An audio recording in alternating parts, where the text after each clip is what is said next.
कंबर के चांडियों और शेदात कोट के मगसी सरदारों के दरमियान नई जंग छिड़ गई है और इस तकरार के जो नतायज निकलेंगे वो एक समझदार इंसान बखूबी समझ सकता है। ये दोनों ही फरीक पाकिस्तान पीपल्स पार्टी से वाबस्ता हैं और दोनों ही अपनी अपनी बिरादरी के सरदारान हैं और ये रुकन सिंध असेंबली और मिनिस्टर भी रह चुके हैं। अब ये तनाज़ा इलेक्शन की तैयारी समझें, लोगों का असल मसाइल से ध्यान हटाने का हरबा समझें या ज़ाती झगड़ा कहें, लेकिन नुकसान किसका होगा ये बताने की ज़रूरत नहीं है। ये हैं मगसी बिरादरी के सरदार और पाकिस्तान पीपल्स पार्टी के रहनुमा साबिक रुकन सिंध असेंबली मीर नादर खान मगसी। ये आज शेदात कोट की सिविल अस्पताल के दौरे पर आए थे, लेकिन जो बात कहे गए वो एक बड़े बहरान को जन्म दे सकती है।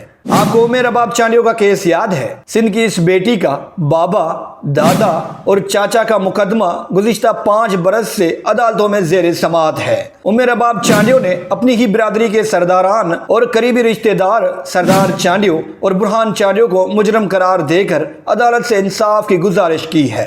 सरदार चांडियों और बुरहान चांडियों दोनों ही पाकिस्तान पीपल्स पार्टी के प्लेटफार्म से कई बार रुकन सिंध असेंबली भी रह चुके हैं, लेकिन इन्हें असेंबली में अवामी इशूज़ पर कम और अदालतों के बाहर केस से मुतल्लिक ज़्यादा बात करते हुए देखा और सुना गया है। उमेर रबाब चांडियों के ख़ानदान के लोगों का केस तो इन सरदारों पे चल रहा है, लेकिन जो आज तनाज़ा शुरू हुआ है वो उमेर रबाब चांडियों की जानिब से मगसी सरदार से मदद तलब करने की एक कड़ी है। कुछ दिन कबल बेटो जतोई में चांडिया बिरादरी के गुलाम सरवर नामी शख्स का वाक़या पेश आया था, जिनके विरसा ने मगसी सरदार मीर नादर खान मगसी को FIR में नामजद करने का मुतालबा किया था, लेकिन पुलिस ने नादर मगसी का नाम FIR में शामिल करने से साफ इनकार किया था। चांडियों सरदारान का डायरेक्ट या इनडायरेक्ट पुलिस पर प्रेशर था कि मीर नादर खान मगसी को इस FIR में नामजद किया जाए, लेकिन पुलिस ने ऐसा नहीं किया। आज मीर नादर खान मगसी जब बात कर रहे थे तो ऐसा लग रहा था कि वो बहुत सी बातें और राज जानते हैं, लेकिन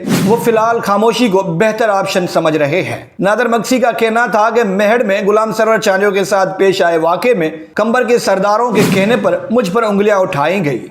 नादर मगसी का मौक़िफ़ है कि उसने उमेर रबाब चांडियों की शक्ल तक नहीं देखी।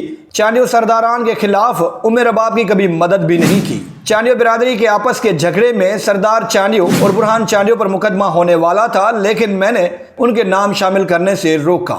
नादर मगसी की जानिब से पुलिस को रोकने का एतराफ़ इस बात का सबूत है कि ये सरदारान किस तरह पुलिस पर प्रेशर डालकर मजलूमों पर मजालिम ढाते हैं। अब ज़रा सोचें, अगर इन फरीक़ैन में वार शुरू हो जाए तो फिर इनका शिकार कौन बनेगा? ये सरदारान तो अपने बंगलोज छोड़कर भाग जाएंगे, लेकिन वो बेवकूफ़ लोग निशाना बनेंगे जो इनके कहने पर आपस में लड़ते हैं।